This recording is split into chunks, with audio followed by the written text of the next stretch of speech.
So just a little bit of a warning before we get into this. There's a segment in this video where we will be discussing the big R, the thing that Ted Bundy was into. Yeah, so if you find stuff like that to be a little bit discomforting for you, then just please click away. So I was sitting on the can one morning and decided to open up Netflix, only to see that they had released a new anime called High-Rise Invasion. And so I watched the trailer and I was like, oh yeah, okay, I like this. And so I sat down with Obsidian and we watched it. The intro was perfect, catchy, engaging, presented the baseline of the story well. It was really enjoyable, and it made me really excited to see what came next. But then we actually got into the story, and well, I found myself in a major identity crisis. So the concept of the story is that this schoolgirl wakes up in an alternate world where she has to survive being hunted down by a bunch of masked psychopaths, only known as masks. The concept for these guys is really unique, and I like it a lot despite it being far from what I originally expected. These guys aren't fully out to kill you, but instead they're out to drive you to suicide, and if you refuse, then they will kill you. A super cool concept, and it's later revealed that these masks are under control and they must go through with the demands given. Out of the ordinary for sure, but I really like it. However, if there's anything we know about anime, it's that it's more often characters before concept, and anime characters tend to butcher themselves. For an anime with such an interesting and potential concept, it's completely ruined by corniness and fan service. The main character bounces between nonchalant and terrified in the most confusing of circumstances. It's really nice that she can overcome the trials before her, which builds character appreciation. However, the lies she spews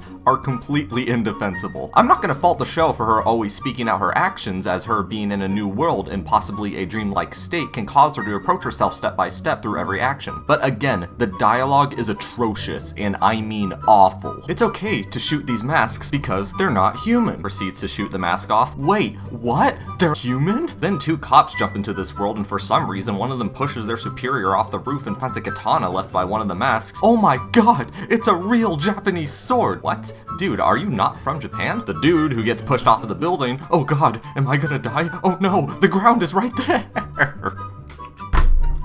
The dialogue just makes everything seem out of place, and it's hard to take seriously. And don't even get me started on the expressions. They're so off with the emotions the characters are verbally expressing. Oh, what's that? My life is at risk? I might possibly fall to my death? God, what a drag, am I right? Now, the fan service. I got nothing against fan service if it's handled correctly, like Rosario Vampire or High School DxD, where fan service is properly in place while the plot still balances out. However, with this, it's just in your face for no reason. However, I can appreciate the variety in character design. Then we have the aforementioned attempted rape scene. I'm not against scenes like this if they fit in and make sense with the story. In this case, I can excuse it. The people in this world are implied to be in a dreamlike state, so if you have someone with a dark fantasy and someone to match those fantasies in a place where you are potentially dreaming, then hey, you have the mental free range to carry out those dark thoughts, unlike SAO where some scenes were thrown in for no reason other than pure service. However, I feel like they should have established this world a bit further, then that way we understand the psychology of the others affected by this world, meaning this scene can come off as shoved in and forced. So yeah, the first episode made me shake my head, but how's episode 2? Oh, I guarantee it gets better from here. I'm gonna shoot you. No, I won't. I'm so brave, and now I'm shaking. I need to kill you, but I won't. And there is little reason to any of this. Even when Mayu acknowledges that Yuri apparently has a spark in her eyes when facing against a mask, it's not explained any further, nor are we given much else to feel any impact in a way we can feel engaged or attached to the character and her situation. And it only gets worse by the fact that her dialogue gets even worse than before.